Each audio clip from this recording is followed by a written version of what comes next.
Kakak betul belum?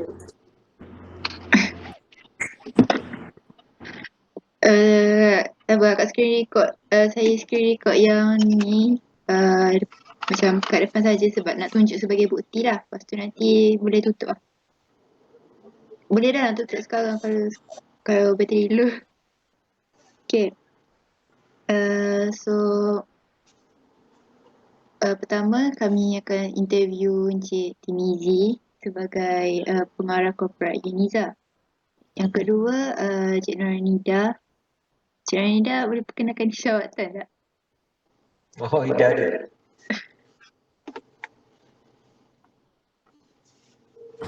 Perkenalkan, sorry? Jawatan anda. Jawatan. Ya. Okay. Nama saya Norainda binti Zulhaimi. Sekarang ni saya student PhD di Universiti Sultan Zainal Abidin. Sebelum ni saya pernah bekerja di Klinik Kesihatan Kajang sebagai pegawai kerja sosial perubatan. Ya, saya. Okey, terima kasih. Sama. Okey, so soalan pertama saya dah bagi kan just untuk tanya prepare. Soalan pertama, okey. Adakah anda pernah mempunyai pengalaman dalam menguruskan tentang isu gangguan seksual? Ada tak pengalaman macam menguruskan pasal gangguan seksual ni? Okey, pengalaman sebelum ni sepanjang saya bekerja sebagai pegawai kerja sosial perubatan tu memang tugas kami adalah menguruskan kes-kes berkenaan gangguan seksual, ibu tanpa nikah, keganasan rumah tangga. Jadi itu adalah bidang tugas pegawai kerja sosial perubatan lah. Okay, terima kasih Cik Nida. Cik Timizi. Saya semasa di Universiti Melaya dulu, semasa tu saya berada di bahagian pembangunan organisasi dan pentadbiran, di mana di situ kita ada wujudkan BACS dia panggil, Biro Aduan Gangguan Seksual, di mana kita ada talian khas lah di sana dan ada beberapa kes yang sampai kepada jabat saya lah waktu itu. Semasa di Uniza pula, semasa di pihak pendaftar pun ada beberapa kes yang kita terima aduan tentang gangguan seksual. Itu ya. Okey, terima kasih Cik Timizi. Soalan seterusnya, apakah jenis gangguan seksual yang paling kerap berlaku di tempat kerja Cik? Siapa dulu? Saya dulu ke ataupun? Boleh je Cik Timizi. Okey, kalau ikut pengalaman saya lah, jenis-jenis gangguan seksual ni ada banyak. Ada yang secara fizikal dan ada juga secara verbal, yang banyak yang berlaku di dalam organisasi ialah secara verbal, iaitu gangguan secara percakapan yang mana telah menyebabkan orang yang diganggu itu merasa terganggu. Kalau kita lihat definisi gangguan seksual pun sangat nipis sebenarnya, sangat halus dia punya tafsiran, di mana kalau seseorang itu diganggu secara verbal ataupun fizikal, walaupun sedikit satu perkataan saja tapi boleh menyebabkan mangsa itu rasa terganggu, dia dah boleh dibenarkan untuk membuat aduan tentang gangguan seksual. So banyaknya kes berlaku ialah akibat gangguan secara verbal lah, secara percakapan. Itu pengalaman saya lah, mungkin lain pula pengalaman. Sila. Okay, terima kasih Cik Timizi. Puan Alida, bagaimana?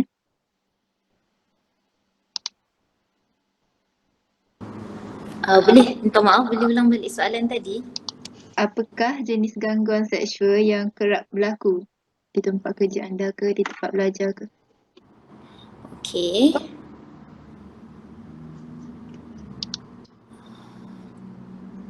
Gangguan seksual yang kerap berlaku kat mana ni?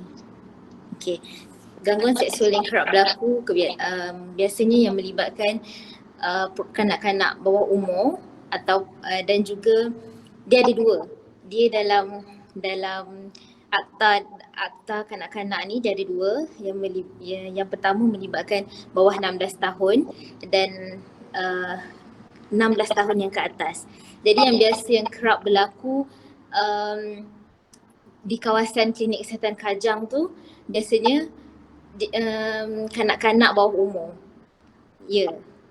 Kanak-kanak bawah umur ni 16 tahun. Sebab apa? Sebab bila dia isu yang besar yang melibatkan kanak-kanak bawah umur ni, dia terlibat dengan akta kanak-kanak. Jadi sesiapa sahaja yang menjadi mangsa rogol yang bawah 16 tahun, perempuan, dia tetap. Alamak. Cik Nurlinda dah ada meeting. Sekejap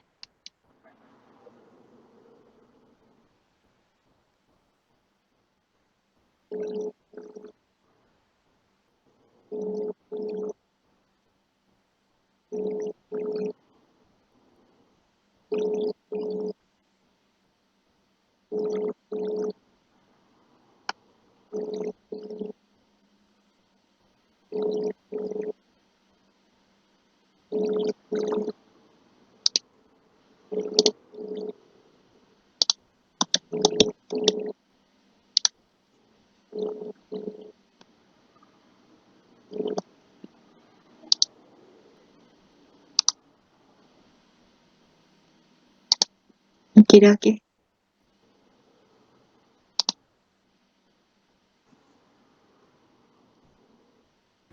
Okey, boleh saya sambung? Boleh. Okey, jadi dia apabila dia melibatkan kanak-kanak bawah umur, sekalipun perempuan ataupun mangsa yang perempuan itu bersalah, dia yang bersalah, yang lelaki tu dia tetap dikenakan hukuman. Itu dalam dalam peraturan undang-undang dia. Jadi kekerapan yang berlaku biasanya dia akan melibatkan kanak-kanak bawah umur lah, 16 tahun ke bawah.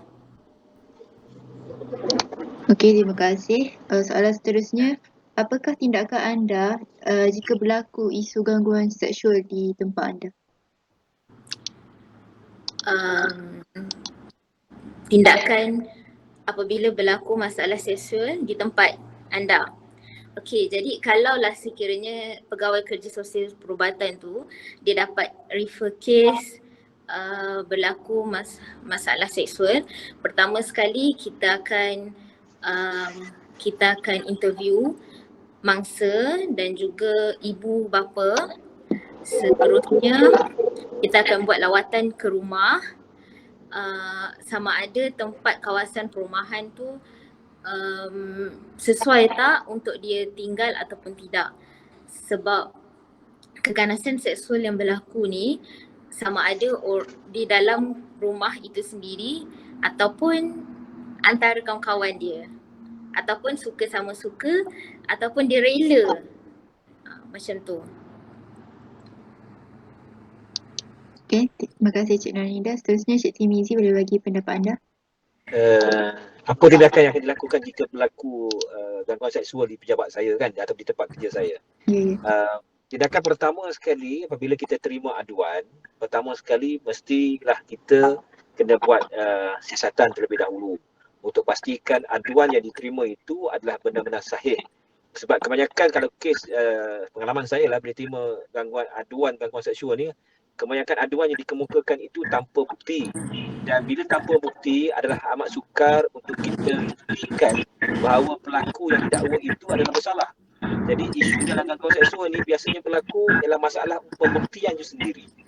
Contoh kalau orang tu gangguan seksual dari segi percakapan, kalau tidak ada rekod, tidak ada saksi dan tidak ada bukti-bukti yang boleh menyokong kenyataan pengadu, maka agak sukar kita nak sabitkan kesalahan kepada orang yang didakwa itu tadi. Jadi pertama sekali ialah kita kena buat siasatan yang mana kita akan panggil pengadu itu sendiri. Apakah aduan yang dia diceritakan, dia kena cerita detail kronologi. Kedua, kita minta dia tampilkan bukti-bukti atau saksi-saksi yang boleh dipercayai, dan kemudian barulah kita akan buat pendakwaan.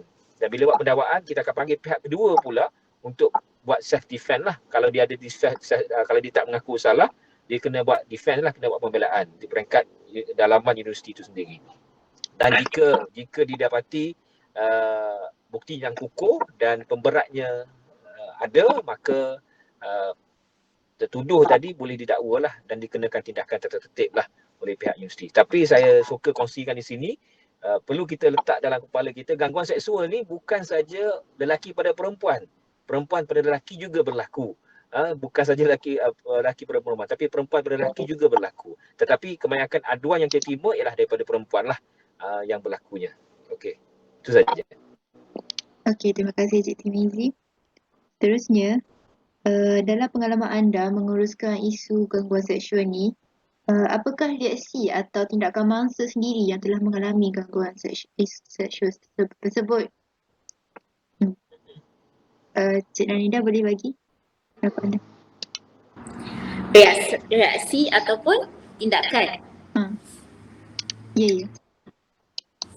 Reaksi bila seseorang mangsa tu dia dah akan berlaku, pertama sekali dia akan trauma. Sebab itulah sesi yang pertama kita akan buat sesi kaunseling. Jadi trauma ni sama ada dia trauma kalau mangsa tersebut adalah perempuan dan yang melakukan tersebut adalah lelaki, jadi dia akan rasa takut untuk berjumpa dengan lelaki, ataupun mangsa tu sendiri adalah ahli keluarga dia akan tak rasa trauma untuk duduk bersama dengan ahli keluarga dia. Jadi bila macam mana kita nak handle masalah ni kalau perkara tu betul-betul kalau perkara tu mengganggu emosi dia untuk dia belajar, untuk dia meneruskan life kehidupan dia sebagai seorang kanak-kanak ataupun remaja, kita akan tempatkan dia di rumah-rumah kebajikan. Sebagai contohnya kalau di Pahang kita ada rumah yang diuruskan oleh zakat, asnaf zakat, dan kalau di antara kebajikan dalam kerajaan pusat kita ada rumah kebajikan dekat Kajang. Itu antara dia lah. Pertama sekali mangsa tu dia akan jadi trauma. Jadi kita kena handle macam mana supaya dia dapat meneruskan kehidupan dia dapat buang rasa takut dia tu, dan dia dapat meneruskan orang kata life dia sama macam kanak-kanak yang lain. Macam tu. Saya ada soalan. Ya, saya. Untuk budak-budak yang bawah umur ni, diorang sendiri yang buat report ke? Macam mana dapat tahu yang pasal kes-kes ni? Okey, bila kanak-kanak bawah umur ni, kalau macam dia remaja sekolah, saya ambil contoh kes saya, dia remaja sekolah, dia 16 tahun, jadi dia menjalinkan hubungan bersama dengan teman lelaki dia. Kalau dia nak buat report, mesti dia tak buat report kan. Jadi bila dia pregnant, ayah dia tahu. Ayah dia yang bawa ke klinik untuk buat check up. Jadi untuk dia berjumpa dengan pihak seterusnya, doktor akan menasihatkan dia untuk buat report polis supaya anak dalam kandungan ni di bawah tanggungjawab siapa, dan kena report polis. Yang pertama sekali report polis ni dia dua. Report polis untuk perlindungan diri, report polis untuk memaklumkan siapa yang bersalah dan nak polis ambil tindakan. Okey, jadi untuk kes yang ini, report polis tu untuk memaklumkan bahawa anak yang lahir tu nanti akan dijaga oleh ahli keluarga. Okey, jadi kalaulah berlaku kes yang macam ni, biasanya keluarga yang akan mereport polis terhadap mangsa tersebut. Jadi macam saya cakap tadi kan, kalau kanak-kanak ni di bawah umur, walaupun dia melakukan hubungan suka sama suka, perempuan tu dah mengandung, perempuan tu tetap dikira adalah mangsa. Jadi lelaki tu tetap bersalah walaupun dia menjalinkan hubungan suka sama suka, sebab dia adalah kanak-kanak bawah umur. Jadi kalau dia belah kanak-kanak bawah umur, kalau dia kanak-kanak bawah umur yang remaja yang dah mengandung, biasanya ahli keluarga yang akan buat report polis. Kalaulah dia kanak-kanak yang biasa, kanak-kanak 5 tahun, 6 tahun kena rogol oleh ahli keluarga, kena rogol dengan kebanyakannya kalau kanak-kanak yang bawah umur yang kecil-kecil ni 5 tahun, 6 tahun darjah 1, kebanyakannya yang saya dapat kes dulu ahli keluarga lah. Jadi biasanya mak yang akan berperanan untuk buat report polis. Sebab bila dia dah masuk ke hospital ataupun ke klinik-klinik kerajaan, doktor akan check dia the whole body dia dan barulah doktor akan suggest untuk buat report polis. Kalau lah kanak-kanak ni dia tak mengaku, dia rasa dia tak sakit, dia tak cakap, jadi pihak ibu bapa takkan tahu, betul tak? Jadi bila ibu bapa takkan tahu, kita tak akan boleh bawa dia ke klinik. Jadi dalam kes yang macam ni, sama ada doktor boleh buat report polis ataupun ibu bapa yang boleh buat report polis. Jelas tak? Jelas, terima kasih. Okey. Terima kasih, sama. Okay, seterusnya Cik Timizi, apa biasanya tindakan mangsa atau reaksi bila anda menguruskan hal ni, isu gangguan seksual ni? Dia ada dua perkara sini sebenarnya. Satu gangguan seksual, satu jenayah seksual. Dia dua perkara yang berbeza. Yang saya mungkin Puan Nida, Cik Nida tadi dia cakap dalam konteks berbeza sebab dia pernah bekerja di pegawai khidmat masyarakat khidmat sosial kan. Saya bercakap ni atas dasar organisasi di tempat kerja. Di tempat kerja jenayah seksual kurang berlaku lah. Yang biasa berlaku ialah gangguan seksual. Jadi bila berlaku gangguan seksual, apa yang akan beri kesan kepada mangsanya ialah mangsa akan rasa terganggu. Dan kalau gangguan itu berlaku secara berterusan, memang dia akan beri kesan kepada emosi kepada mangsa. Dan bila beri kesan pada emosi pada mangsa, ia akan menjadikan mangsa itu trauma, seperti mana Cik Nida cakap tadi lah, trauma ataupun fobia dalam keadaan tertentu. Jadi bila keadaan itu berlaku, bila sampai aduan kepada kita akan lihat status mangsa itu. Kalau keadaannya sangat teruk, maka tindakan drastik yang kita boleh ambil, kita akan tukarkan mangsa itu sendiri ataupun orang yang didakwa tadi, orang yang dituduh tadi, pelaku tadi, ditukarkan serta-merta. Either one lah, sama ada mangsa kita bantu asingkan ataupun pelaku itu kita asingkan jauh daripada mangsa. So itu tindakan. Tapi reaksi ataupun tindakan balas daripada mangsa ialah biasanya trauma lah. Kalau perkara ini berlaku dan kalau tidak tangani secara berhemah, mungkin boleh berlaku diri sampai boleh bunuh diri dan sebagainya kalau kita tidak tangani dengan segera ataupun dengan berhemah. Itu saja. Okay, terima kasih Encik Timizi. Okay, saya nak tanya, biasanya kan berlaku gangguan seksual kepada lelaki kepada perempuan. So kalau perempuan yang melakukan gangguan seksual kepada lelaki, adakah hukuman yang diberikan adalah adil ataupun berbeza mengikut jantina? Okay, Encik Timizi boleh jawab? Dari segi hukuman tidak ada beza sebab perkara yang dilakukan, kesalahan yang dilakukan adalah sama.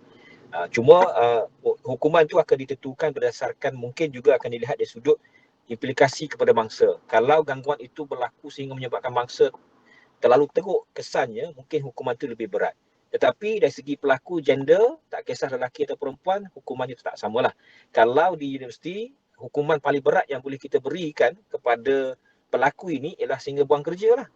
Kalau kesan implikasi pada mangsa terlalu teruk. Tapi kalau mungkin implikasinya sekadar biasa ataupun tak teruk mana, mangsa okey, rasa terganggu, rasa tak selamat, mungkin hukumannya kita bagi amaran ataupun mungkin kita tukar jabatan ataupun mungkin kita kenakan gantung gaji ataupun gantung tugas, tidak sampai buang kerja. Tapi paling teruk yang kita boleh beri hukuman, kalau implikasinya teruk pada mangsa, kita boleh buat sampai buang kerja lah.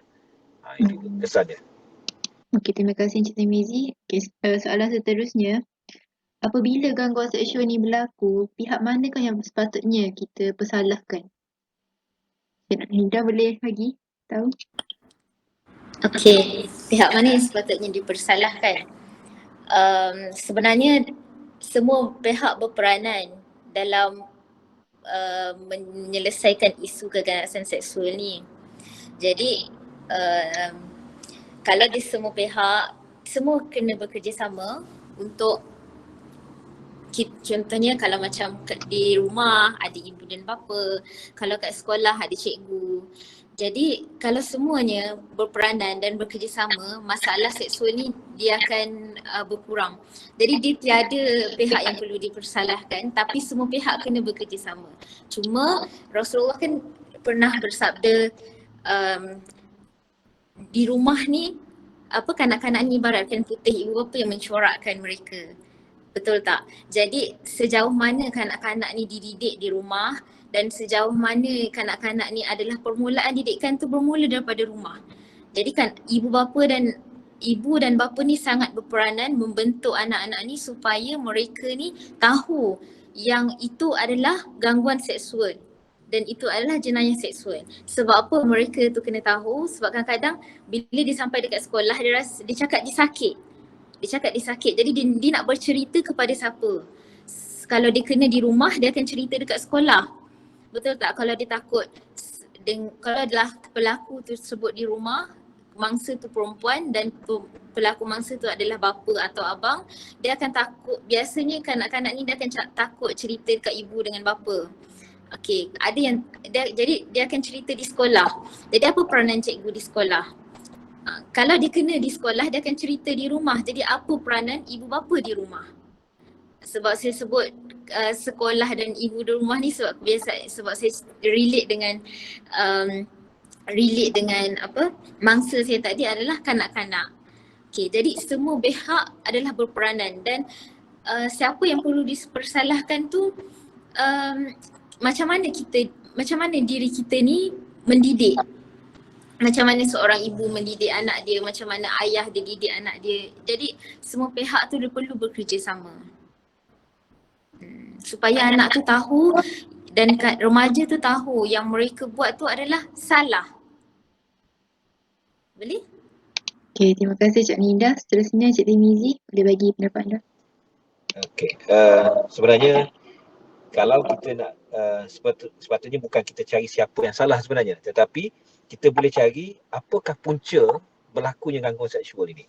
Dan bila kita kenal pasti berlakunya gangguan seksual ini terdiri daripada pelbagai faktor, antaranya faktor kekuatan dalaman individu itu sendiri, iaitu pelaku, kan, kelemahan dari segi sudut dalaman, dari segi hubungan dengan Tuhan. Yang kedua dari segi faktor persekitaran kerja, mungkin juga faktor pakaian di tempat kerja ataupun faktor-faktor lain. Jadi bila kita kenal pasti punca-punca ini, faktor-faktor yang menyebabkan berlaku gangguan seksual ini, kita boleh terus direct to the issue untuk selesaikan benda ini ataupun untuk bantu kurangkan perkara ini berlaku. Contoh dari sudut kekuatan dalaman, kalau dalam skop UNIZA katakan, universiti itu sendiri, kita kena tengok staf kita, apakah staf kita ini telah dibajai, disirami ataupun diperkuatkan dengan kekuatan iman itu sendiri. Adakah latihan-latihan itu membentuk kepribadian yang baik di kalangan staf itu sendiri. Kedua, kita tengok faktor persekitaran kerja. Adakah faktor persekitaran kerja ni melibatkan jantina, pencampuran jantina itu tanpa batasan, menyebabkan boleh tercetus risiko untuk berlaku dengan seksual itu boleh berlaku. Jadi kena tengok je persekitaran kerja itu sendiri. Ketiga, dari segi pakaian. Adakah kita tengok adakah peraturan yang mengawal segi pakaian, adakah pakaian bebas boleh berlaku, boleh pakai di pejabat. Bila bebas, bila pakaian mencolok mata, itu sebenarnya memberi ruang yang lebih banyak kepada kelakuan-kelakuan gangguan seksual ini. Jadi bila kita tengok faktor-faktor ini, kita boleh cari punca dan kita boleh selesaikan punca itu. Bukan sebab nak cari salah siapa, tak mungkin, sebab semua orang ada menyumbang dalam membentuk ataupun membentuk environment yang selamat di tempat kerja ataupun dalam organisasi itu sendiri. Itu je. Okay, terima kasih Encik Timizi. So, pada pendapat anda, apakah faktor yang menjadi penyumbang utama kepada peningkatan kes gangguan seksual di Malaysia? Cik Nida, boleh jawab dulu. Okey, faktor yang menjadi penyumbang kepada masalah kekerasan seksual di Malaysia. Faktor dia, kalau yang melibatkan biasanya saya handle kes ni, kalau kita interview dia, mestilah dia banyak faktor. Tapi macam yang Cik Tumizi cakap tadi, Cik Tumizi dia dah huraikan tentang faktor diri sendiri, persekitaran dia, tapi menjadi faktor penyebab antara salah satu, dia bukan utama lah, tapi salah satu penyebab dia adalah pornografi. Okey, macam mana kanak-kanak ni terdedah dengan seksual ataupun remaja ni terdedah dengan seksual adalah kebanyakan atau kelambakan video-video pornografi di media sosial sekarang. Dan sekarang kalau kita tengok gurauan-gurauan antara lelaki dan perempuan pun kebiasaannya adalah berbentuk lucah. Jadi itu adalah perkara-perkara yang boleh merangsang remaja terutamanya untuk tahu apa lagi yang sebenarnya diorang buat ni, ataupun kalaulah kanak-kanak ni dia tak tahu yang dia buat tu adalah salah, dia rasa benda tu adalah kasih dan sayang, tapi bukan. Faham tak? Contohnya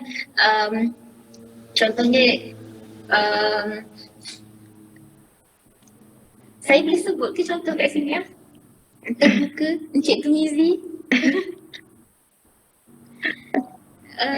Contohnya macam ni contoh dia ni kita open tapi in case interview sesi tertutup ni kan, betul tak kakak? Sorry Cik Amira.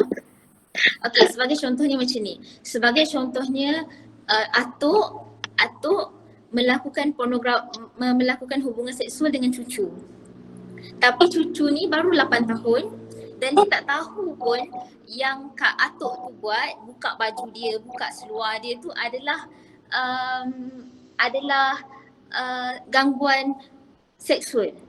Apa yang cucu tu tahu itu adalah kasih dan sayang. Faham tak? Itu yang saya nak sebutkan. Jadi sebab tu saya tanya tadi, boleh ke tak nak cerita. Okey, jadi itu adalah faktor. Yang pertama tadi faktor pornografi, yang kedua tu adalah faktor didikan. Kanak-kanak tu ataupun remaja tu dia tahu tak yang orang buat kepada dia tu adalah seksual. Ada yang tak tahu, ada kanak-kanak ni dia tak tahu pun yang orang tua sekeliling dia buat tu adalah gangguan rogol, seksual. Yang dia tahu tu adalah macam ni rupanya berkasih sayang. Itu pun ada berlaku juga. Tapi bila dia dah rasa sakit, bila dia dah rasa sakit, dia rasa macam tak selesa dekat badan dia, dia akan cerita dekat mak dan ayah dia. Jadi kes tu dia akan berlangsung lah. Cuma dua faktor ni adalah antara faktor yang menjadi penyebab berlakunya masalah keganasan seksual tu. Didikan dengan lambakan pornografi, media pornografi di Malaysia ini. Itulah sahaja. Terima kasih Cik Naida. Harusnya apa dia? ada apa-apa saya cakap terima kasih. Okey. Okey, seterusnya Cik Tumizi. Okey, saya simpulkan pada tiga. T-I-G-A. Tiga. A, ashabi. Ashabi iaitu kawan, sahabat. Faktor kawan ni besar, sangat besar. Kalau salah pilih kawan, maka teruklah. Memang Rasulullah berpesan kan, kawanlah dengan orang yang jual minyak wangi, kita akan wangi. Kalau orang tu buat besi, kena tempias besi dan sebagainya. Maksudnya kawan itu main peranan besar. So kawan, faktor kawan, sahabat. Kedua, guru. Guru ni bukan maksudnya cikgu, guru yang mengajar dia. Orang yang dia jadikan contoh kan. Kalau dia silap ambil contoh yang tak patut, dia ikut orang yang tak patut, jadi dia akan ikut orang tak patut lah. Yang ketiga, I itu ibu bapa. Ibu bapa yang tak cakna pada anak-anak, tak cakna pada perkembangan seseorang manusia ataupun remaja ataupun yang seterusnya jadi pekerja di mana-mana organisasi, tak cakna dari segi akhlak, tak cakna dari segi peribadi, akhirnya dia akan terbawa-bawa dalam masuk universiti, masuk kerja, akhirnya dia akan bawa perkara yang tak baik itu. Maksudnya ibu bapa main peranan, beri contoh, atau ibu bapa kena main peranan membimbing dan mendidik anak-anak ini sehingga akhirnya dia bekerja, akhirnya dia bawa akhlak yang baik. Yang akhir sekali T itu Tuhan. Hubungan dengan Allah. Faktor inilah yang paling besar juga.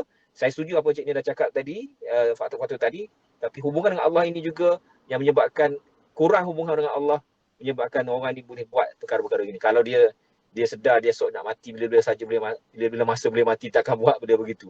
Maksudnya kalau dia ingat pada Allah, ingat dia ni hamba pada Allah, hubungan dia, keimanan dia tinggi, insya-Allah lah dia takkan buat perkara-perkara gini. Itu. Saya bagi contoh 3 je. Okey. Okay, terima kasih Encik Timizi. So, secara konklusi temu bual kita pada hari ini, bagaimanakah isu ini memberi impak kepada sosial dalam masyarakat di Malaysia? Adakah memberi impak yang besar atau macam mana? Encik Narinda boleh beritahu pendapat anda? Okey, pada pendapat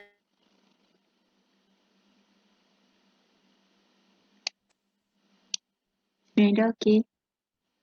Macam lain tak okey je, Encik Timizi boleh mulakan dulu. Okey, konklusinya, isu gangguan seksual ni isu dah lama yang berlaku. Dah lama berlaku dan berlaku di banyak tempat. Cuma saya cakap dalam skop pekerjaan lah dalam organisasi.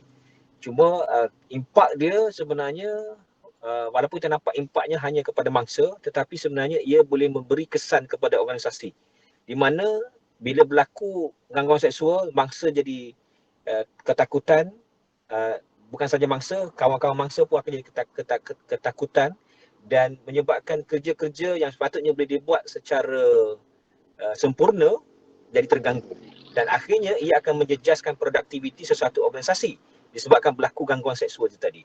Jadi kita nampak gangguan seksual tadi pada individu, tetapi sebenarnya dia merebak kepada pekerja-pekerja ataupun dalaman organisasi itu. Kalau tak ditangani dengan betul, diberi kesan pada produktiviti kerja pada organisasi dan akhirnya of course lah kepada negara.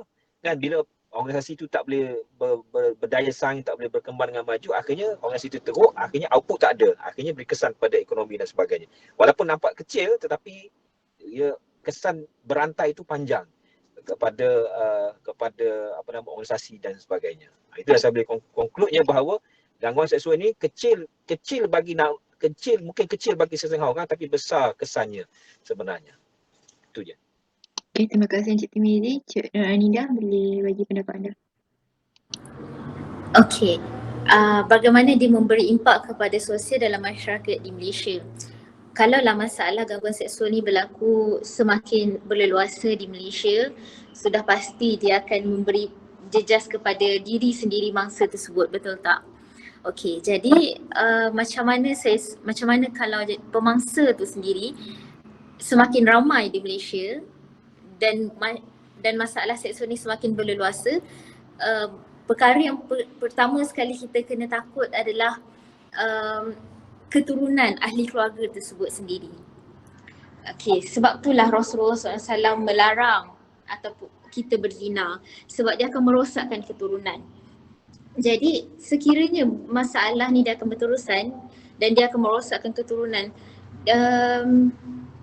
dia akan menjejaskan seluruh institusi keluarga, masyarakat sekeliling.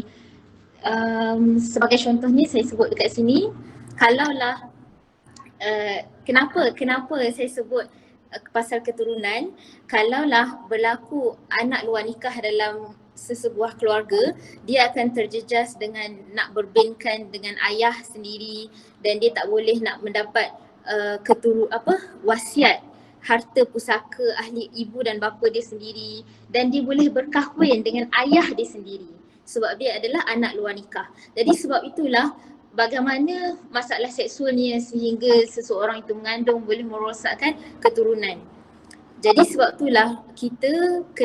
itulah Rasulullah SAW mengelakkan kita untuk berzina dan melarang umatnya berzina.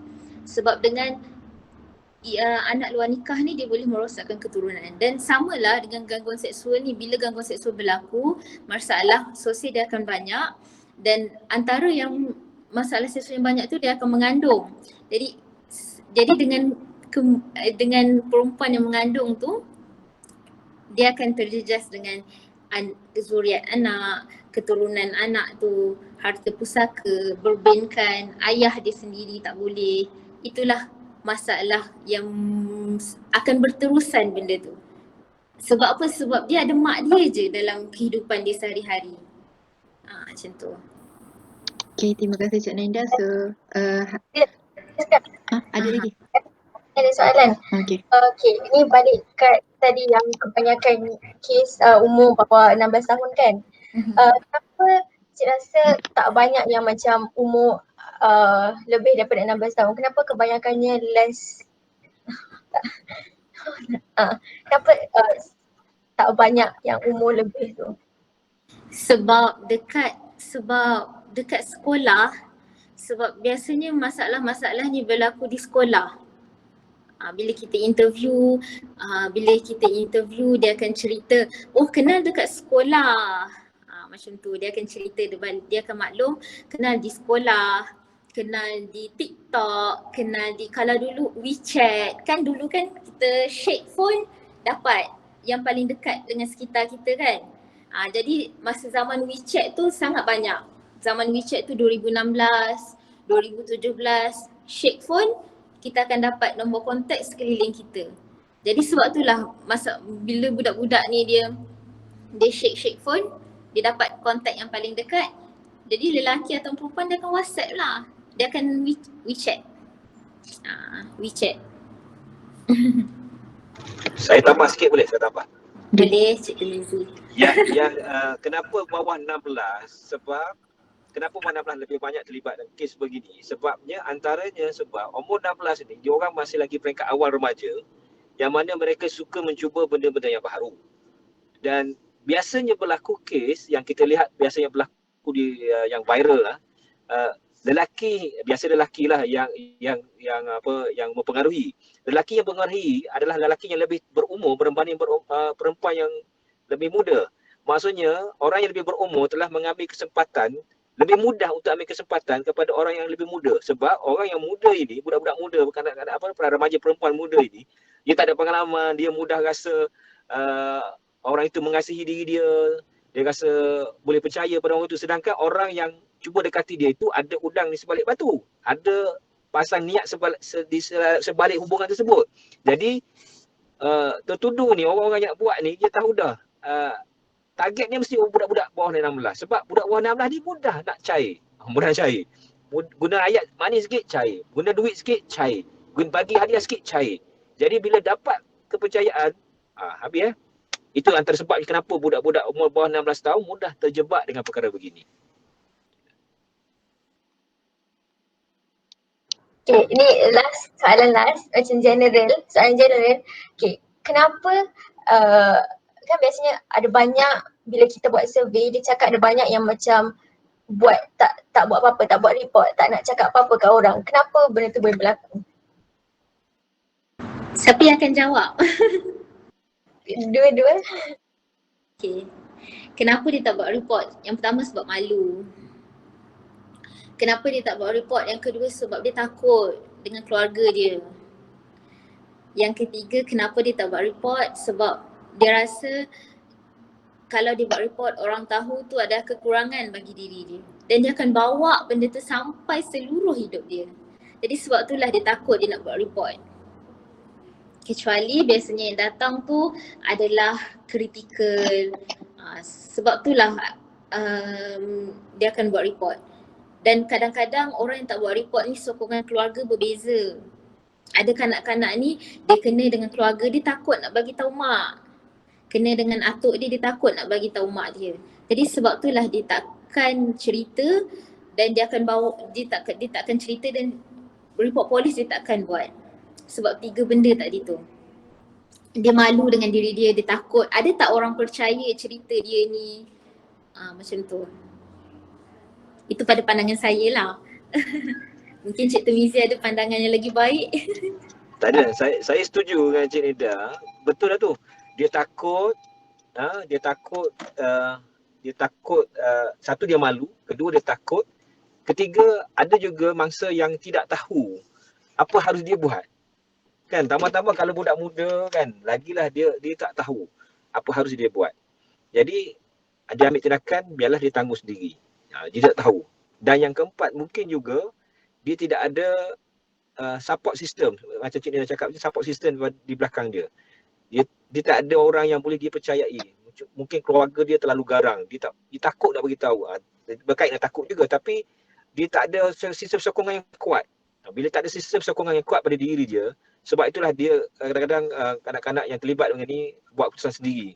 ada yang bunuh diri, ada yang cederakan diri, ada yang buang anak kan. Sebab apa? Sebab dia tidak ada support system yang kukuh. Bila tak ada support system kukuh, akhirnya dia yang sewajarnya lah.